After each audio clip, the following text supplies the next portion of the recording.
Bob and I have both been using the Sony ZV-1 as a webcam with our computers because of the better quality that we get with it and also the better autofocus system.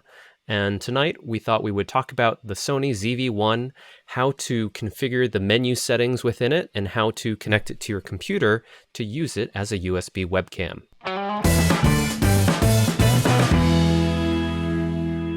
Here I have a ZV-1 and it is fresh out of the box, so I thought we would go through the menus and configure it for use as a webcam. So first things first, go ahead and configure the language according to your preference. Enter the date and time. I'll go ahead and choose mine. And once you've set the date, go ahead and click enter.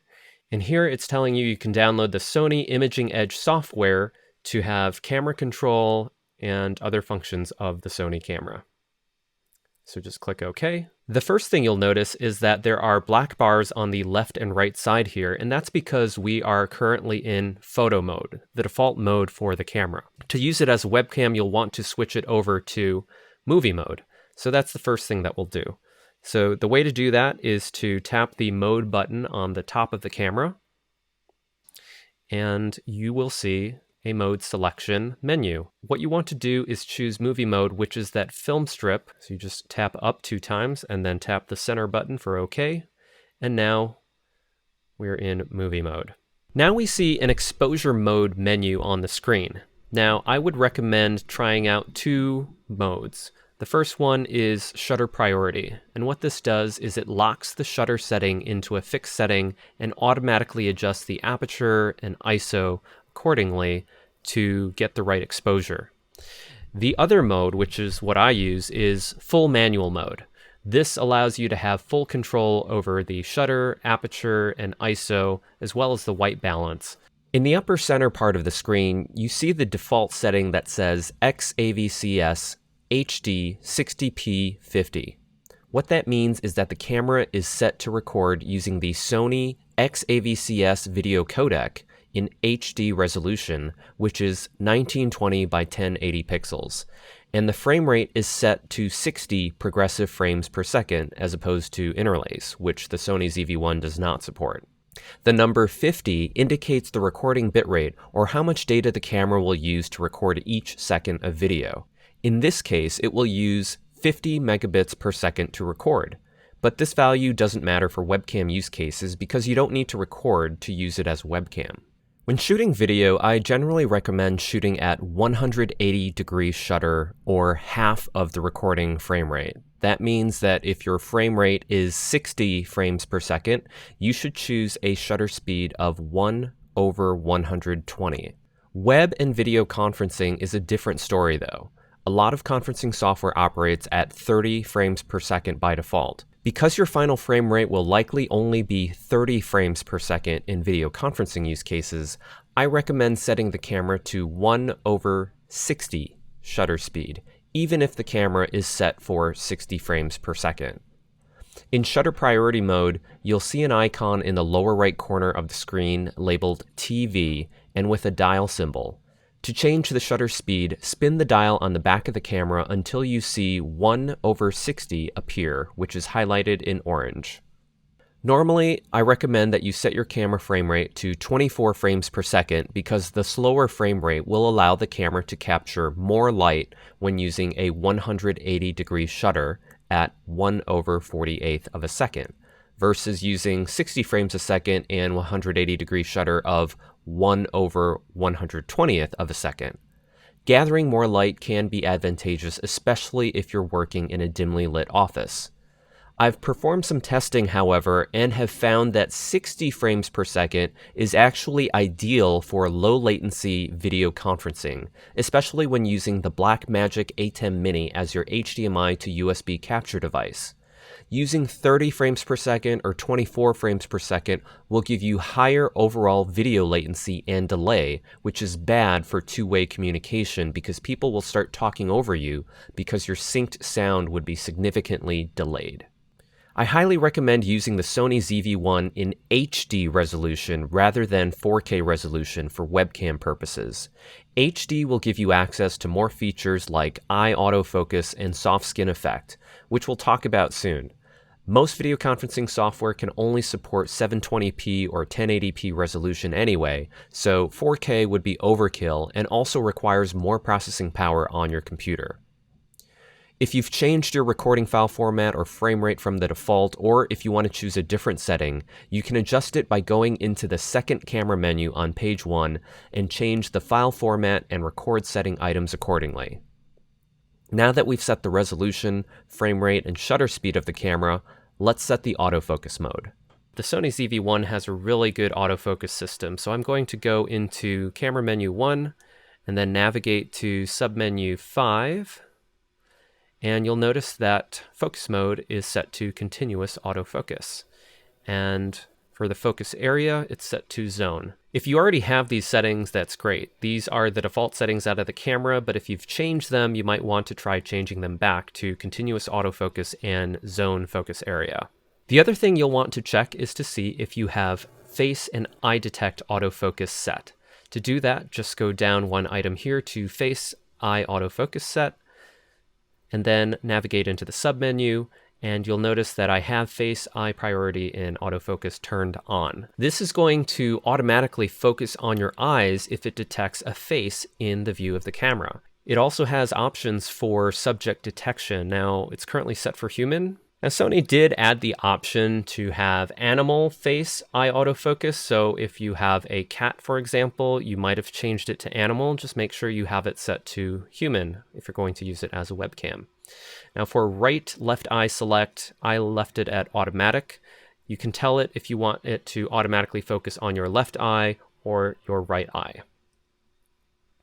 Face eye frame display will control whether or not it displays a box around the eye that it's focusing on or the face that it has detected in the view of the camera. So I have that on just to confirm that I know that the eye autofocus is working. And then animal eye display, again, that's if you have it set for animal mode. Now these are settings unique to movie mode, so AF drive speed affects how quickly the autofocus will follow me according to changes in my distance to the camera. So for example, if I were to move closer or further away from the camera, AF drive speed determines how quickly the camera will follow my movements. Currently, the default is fast. I like to set it to normal to have a little bit of a smoother transition from one focus position to another. Now the other setting that you can control is AF tracking sensitivity. Now this affects how quickly the camera will respond to other objects that come into frame or maybe between my face and the camera. Now because there's not going to be anybody walking in between the camera and me during a web conference, I like to set it to standard so that it doesn't suddenly change focus onto something else within the frame. Okay. Now that we've set all the autofocus options, let's check out the white balance settings on page 9. Here you can see that white balance is by default set to automatic. Depending upon the lighting in your office, you may want to change this. If you have light coming in through a window and that light changes during the day, you may need to adjust the white balance and you may want to perhaps leave it on auto if it's going to be changing throughout the day. But if you have artificial lighting, what you can do is you can change the white balance here and set it manually. So for example, if you have incandescent lighting, you can choose that. If you have fluorescent lighting and with different temperatures there, you can choose from warm to cool, daylight. You can also choose to manually set the color temperature if you know the specific color temperature of your light. So for example, it's by default set to 5500 Kelvin, but a lot of indoor lighting may be around 3200 Kelvin. So you can manually tune that in here. You can also ask the camera to automatically set the white balance based on a gray card or a white sheet of paper, and this is where you would go to set that. But for now, I think I'm just going to leave it at a custom Kelvin setting because I know that my light is 3200 Kelvin. We've set our white balance, so let's go ahead and take a look at the soft skin effect. The soft skin effect basically smooths your skin so that it eliminates any sort of wrinkles. I've chosen a medium setting for my specific look here. Depending on your preference, you can choose to turn the soft skin effect off, which is what I have right now. You can turn it on low effect, which is what this is. You can turn it on mid, which is what I prefer to use for my settings. Or you can turn it on high, which is the maximum skin smoothing effect. Yeah, high overkills it, doesn't it? Now let's talk about Steadyshot, which is on camera menu 2, page 3. Steadyshot by default is set to active, which uses a combination of optical image stabilization and electronic image stabilization, where it's actually cropping into the image a little bit to stabilize it. That is going to make your wide angle view a little bit narrower. If you want the widest angle possible, I would recommend setting this to standard or off. And in fact, in most cases, you can probably set this to off when you're using it as a webcam because you'll probably have it mounted on a tripod and it won't be shaking. Now let's take a look at the marker display. Now in video mode, you can turn on a marker for the center of the screen, and I like to have this on, especially when I am first setting up the camera to make sure that I am centering myself in the exact middle of the frame and that everything is symmetrical and even. Now you can turn this on or off. If you want that center marker to help you align your frame, just go to Marker Settings and then tap Center and then turn Center on. Let's now go to the Setup menu and talk about the Auto Power Off Temp setting.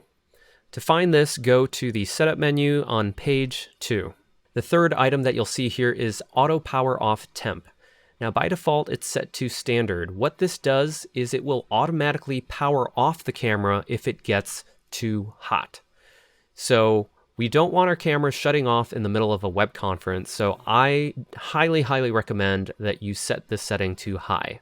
Now it warns you that the temperature of the device may get warm if you enable this setting, which is fine because it'll probably be on a tripod and you won't be touching it. The next thing you'll want to do is go to the HDMI settings on page 3, and it's the second item here. There are two key settings here that you'll want to make sure you set. The first is the frame rate of your HDMI output. Because I've set the camera to 60 frames per second, I'm going to set the HDMI output to also be 60 frames per second. The other setting you'll need to change is HDMI information display. All this camera information that you see on the screen will be output to the HDMI port by default on the ZV-1, and you probably don't want everyone in your video conference to see this information. Let's turn the HDMI information display off. Bye-bye. So Tony, there's some questions that some of our viewers have asked about these cameras, and one of the first questions is, can you change the lens on the ZV-1? No, because the Sony ZV-1 has a fixed lens, you cannot remove it and use a different lens. Overall, I think it's a great lens for video conferencing purposes, and I don't see a need to change the lens. There are third-party add-on lens adapters that you can attach to the front of the built-in lens, though. Right. So you get to use the lens you got, that's all. Yeah, the advantage of having that built-in lens is that you don't have to worry about buying a separate lens. The lens is automatic. It automatically opens and closes when you power the camera on and off, and you can zoom with it. The only thing I would say about it is that it doesn't remember the focal length when you powered it off. So if you zoom in a little bit like I do for my webcam, I like to zoom in a bit to get a tighter view. It won't remember that when you power it on next, so you will have to zoom it in again to that same setting. Yeah, all the time. I don't turn it off a lot because of that. So yeah. Another question is, does it have a headphone jack? There is no headphone jack in the Sony ZV-1, but there is a mic input, which was a highly requested feature. And it also has a hot shoe on the top that allows you to mount a shotgun or maybe a wireless mic receiver. So that's really convenient to be able to at least connect an external microphone to the ZV-1. One of the other questions is how long before it overheats? How long can you record? There are specific continuous recording time limits stated in the Sony manual, but because I don't use it for recording on a web conference, I'm not really concerned about hitting that limit and the camera shutting down. Now, I will mention that if you record in 4K, it will shut down earlier than if you're recording in HD mode. Just using it as a webcam and not recording at all, I have not had any problems with the camera shutting down. I can use it all day long, and it's plugged into a USB power adapter, and it runs just fine and doesn't overheat. This is a question I don't understand. Does it have clear image zoom? The The ZV-1 does have clear image zoom. So if you go into Camera Menu 2, page 6, you'll see Zoom Settings. And if you click on that, you will see 3 different options: optical zoom, clear image zoom, and digital zoom. So with clear image zoom, it's using that kind of hybrid of digital and AI to give you sharper pictures, even though you're using digital to zoom into the picture. I've never used that, so I'll have to play with that. That'll be interesting. Does it have a remote?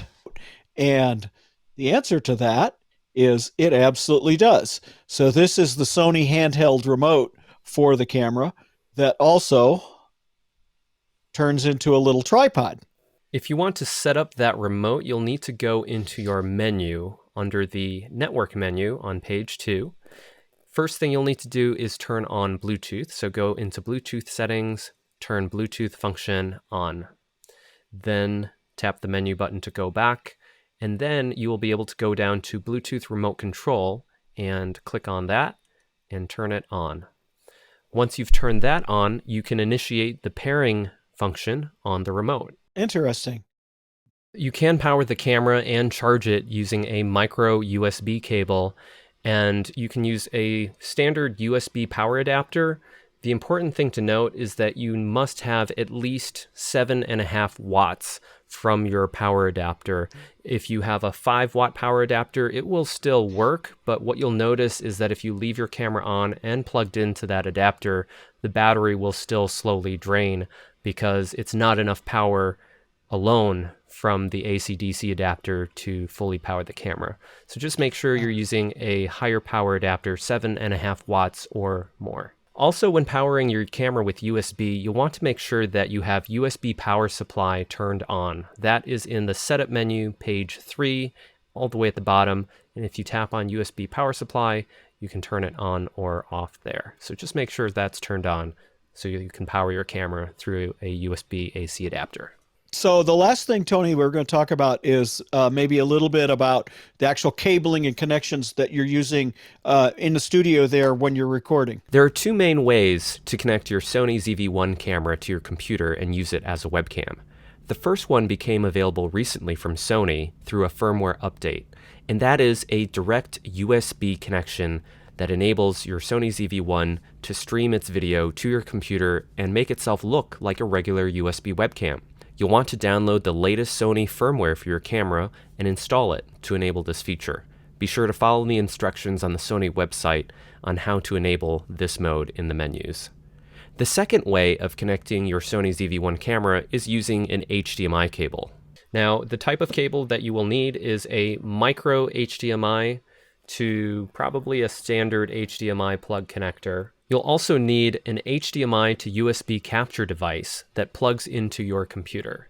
Now note that some computers have a built-in HDMI port, but that is an output-only port. It's for connecting an HDMI TV or monitor to your computer, not for plugging in a camera into your computer.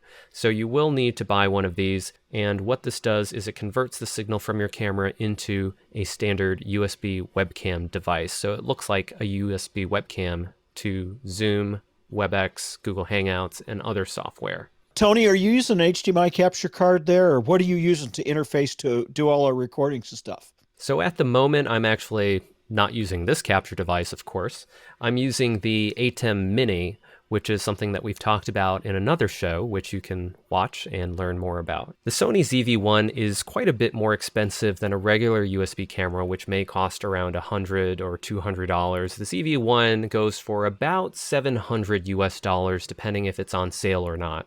But when you compare the ZV-1 to a webcam, I think that the quality speaks for itself and the autofocus capabilities. When you compare the Sony ZV-1 to a mirrorless or DSLR camera, for example, the ZV-1 is a lot cheaper because it is the body and the lens all in one.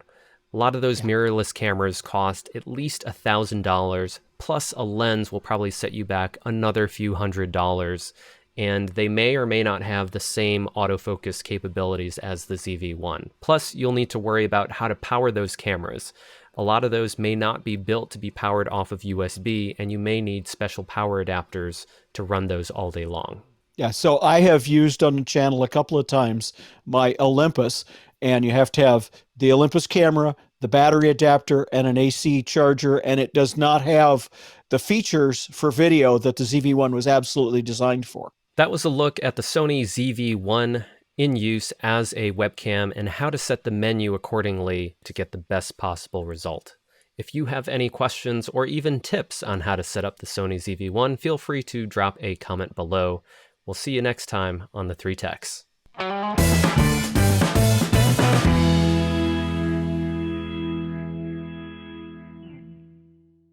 Go ahead and hit OK, and my battery's exhausted because I didn't have it plugged in.